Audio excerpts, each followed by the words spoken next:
All right, guys, welcome back. Today we're going to do Magik, issue number 4 from Marvel Comics. I have 5 books, and I believe I'm not going to continue after that because I don't think this series is any good. I especially hated the second and the third book. This fourth book is a bit better, and although I'm going to highlight the bad things as well, don't worry about that. Cover, J Scott Campbell. I mean, this is clearly a reference to Anna Taylor-Joy. She was Magik in the new movie. Yeah, they made a movie, and it was really bad, but she's probably the best part in it, and because she looks very close to her portrayal in the movie. By the way, anyway, let's dive in because Dani Moonstar is now also here in the mix, and Cal Isaacs, he's not in the book except for the last 2 pages. Spoiler, it's not really important because this is a throwaway character. Anyway, so let's dive in. They are on this, how do you call this? A gondolier? I'm not sure how I say it, but it's in Ecuador, right? And there's demons. Where does the demon come from? I do not know, nor is it, well, it's been a little bit explained, but I'm going to explain it later. Anyway, and it seems that Dani Moonstar, she has energy projections and light telepathic abilities, I guess. Coming to that particular part a little bit later. Anyway, but she's not happy, about the deal that she made with this guy called Illuminal, right? Because that's the main bad guy. But I cannot stand snarkiness anymore in comics. And because we've been bombarded since, I don't know, 2016 with women that are better and stronger than men, and they are so snarky. They cannot do humor anymore, right? Now, I must say this attempt at humor is not that bad, but the snarkiness, in my opinion, is still there. And that is now what, is supposed to be go as comedy or interactions between persons. Because... anyways, he says, she gives him basically the silent treatment. She says, what do you want me to say? Oh, Dani, my hero, thanks for saving me, etc.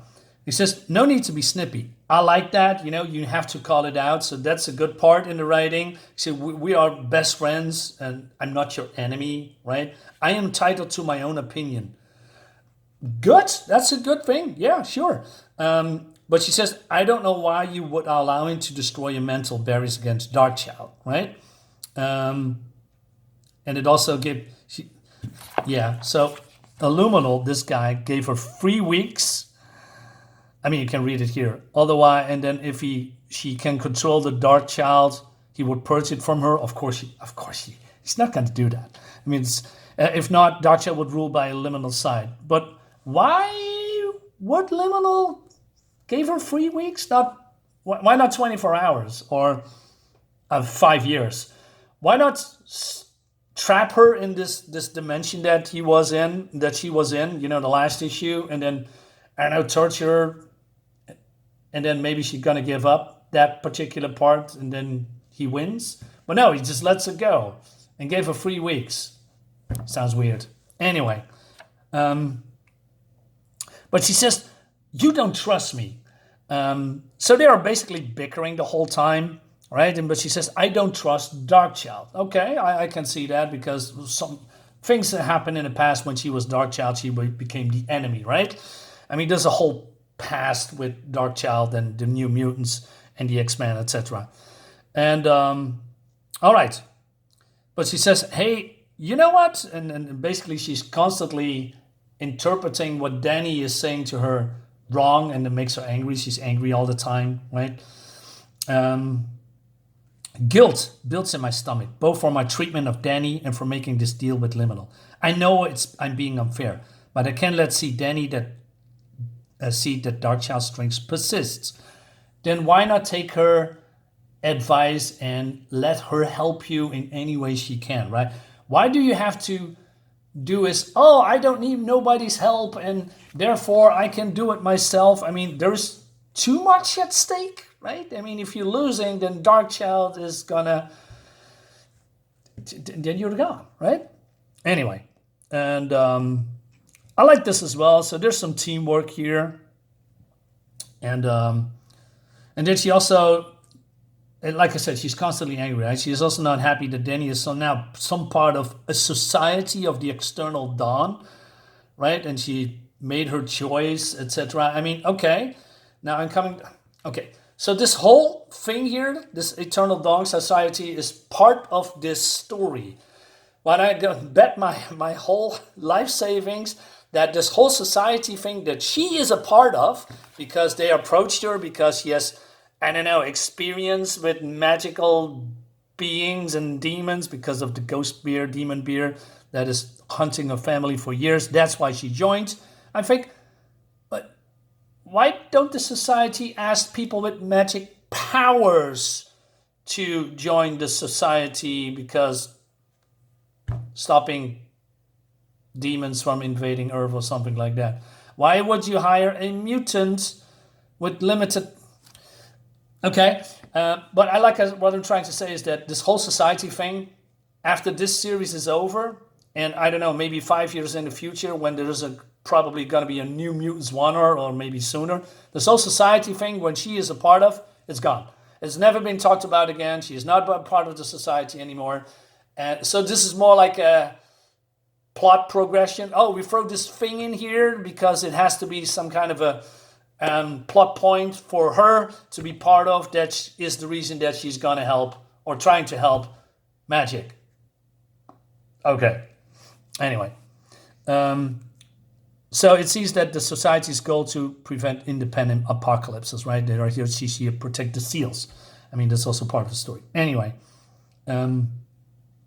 Then why not prevent Liminal rise? Liminal has been stopped before, but he's acted quicker than expected, and our numbers are limited. What do you mean, our number? Okay, it doesn't matter. Mutant blood contains more energy than humans. Where does that come from? Who made that up just suddenly? I said, oh man, we need another plot. So what's the next? Oh, mutants are better than humans. Mutants are stronger than humans. Mutants are the bestest ever than humans. I mean, just all this made up stuff, right? Anyway, and also, luckily, because she is part of that group, they gave her an enchanted bow that amplifies her X gene. Why not call it mutant power? But okay. That is convenient. And anyway, she's using her powers. It just looks different. Okay. But she says, Liminal's energy is spreading, affecting my powers. But now, then she's going from snarky and angry to, hey, let's be buddies again. Hook and dagger, there's some kind of a move, right? And so they are teaming up again, but fighting with Dani feels like coming home. I said, okay, I like that. I like this thing that they did in the past, this bonding, their friendship. I like that, right? That's a good thing, right? Anyway, then the demon does this. They jump off. She's using her bow. And then I thought, wait a minute, what is this? Is this some kind of a skate thingy? So, but no impact. Are you telling me this swords can... What's the word I'm trying to say? Cushions? She should have broken her legs in multiple parts. I mean, is this some kind of, again, some cool stuff that it does, but actually it doesn't, but it does now because the story wants, the writer wants to tell this particular part of the story. Hey, wouldn't it be cool that she's just standing on her sword like a skateboard, and then the skateboard falls down, but, it prevents her from, I don't know, damaging her limbs? Yeah, and then it cushions the blow or something. It's just, okay. So where does the demon come from? So because of the liminal spread in this particular part, because of the seals are in here, more demons are being released, I guess. So it's been corrupted. Okay, that's an explanation that I can go with. That's good. All right. And then we have some, friendly, semi-friendly band. Well, not really friendly. She says, I hate hiking. No, you don't. You're just in a bad mood, right? So just a little bit yin and yang here. And she says, what would you do without me? Apparently die. And I said, okay, that could be a funny joke. But then immediately she's going to be snarky and angry again. about, hey, you're not the leader of the New Mutants anymore, Dani. I was handling this mission just fine on my own. I mean, what is it with women writing women like they are on their period 24/7? Make up your mind. I mean, I hate you, I don't hate you. You're my friend, you're my enemy. I'm snarky, I'm friendly. What do you want? Just be consistent instead of going through the motions every time. What are you? Are you too pregnant or something? Are you having do you have problems with your hormones? I mean, Jesus Christ, man, just be consistent. I mean, I don't care if you're just a little bit angry and then going down, but this is every page, there is something else going on between these two, right? That's and she says, you can leave, even if you don't trust me. It's just, you keep saying that, but then demons coming. Okay, now bear with me. So there's 1, 2, 3, 4, 5, 6, 7, 8, and there's some gloomy lights here in the background. 9 demons, right? All right, now here it comes. Oh, they try to. This is never going to happen, by the way. Kamala Khan is never, ever, ever going to happen. They keep pushing her into the foreground with this X-Men, with all these very important storylines, and then they're going to retcon everything. It's not going to happen. Her books is shit. Nobody likes her. She has a stupid power. That's why she's now becoming a mutant, because, before she was a mutant, she wasn't interesting. She's not interesting. Let it go. It's never, ever, ever, ever going to happen. Just like with the Captain Marvel thing. It's never, ever, ever, ever going to happen. She's shit. She's a shit character. Anyway. Then Magik is doing some magic. Now, I like this. I mean, like in the first issue, she did some magic thing, and I think, okay, that looks cool, and she wants to do it, and I like this, I don't know what to say, crescere?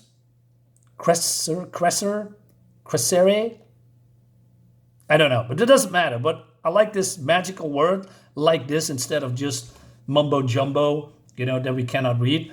I think this is cool, but it doesn't work because somehow the Darkchild wreaks havoc on her powers. So sometimes she's too weak and sometimes she's too strong.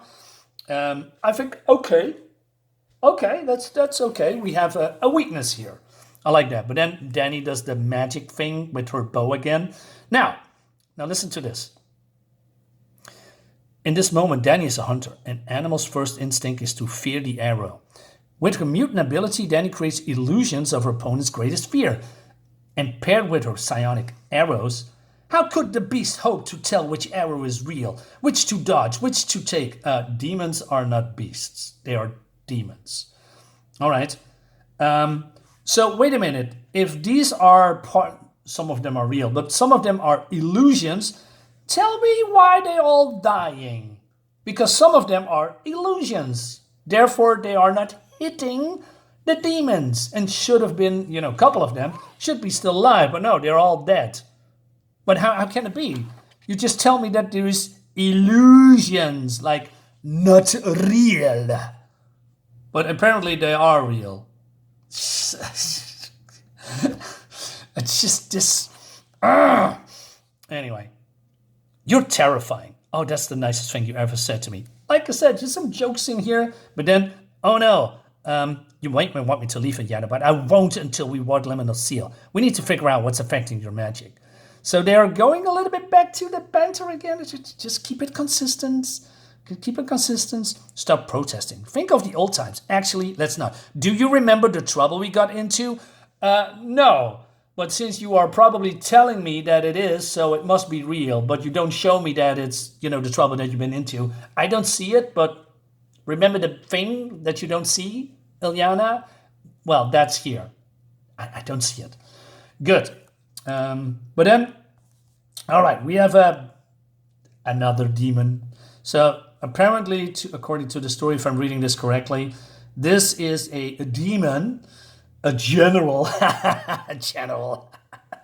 All right, was responsible for Liminal's force creation. So if this is the character that I think she is from the last issue, it wasn't a flashback, by the way, then she was sent to another plane of existence, which I don't know what that means in this context because she doesn't look ascended to me. But now she's now working or being forced to work by Liminal. All right. Anyway, so this creature wants to sacrifice them because, society member, fitting way to break the seal. All right. But then Dani says, don't let her get into your head, Illyana. Like you said, we're terrifying when we want to be. Remember when mutants always say that, why are humans terrified of us? Well, maybe because you displaying your power constantly in a terrifying way, as you said here. And, especially in modern comics, there was a part that Cyclops wants to, threatening to overthrow humanity at some point because they have the power to do that. And they wonder why humans are afraid of mutants, right? Great way to tell it. Anyway, so she's losing the gravity. She kills this guy.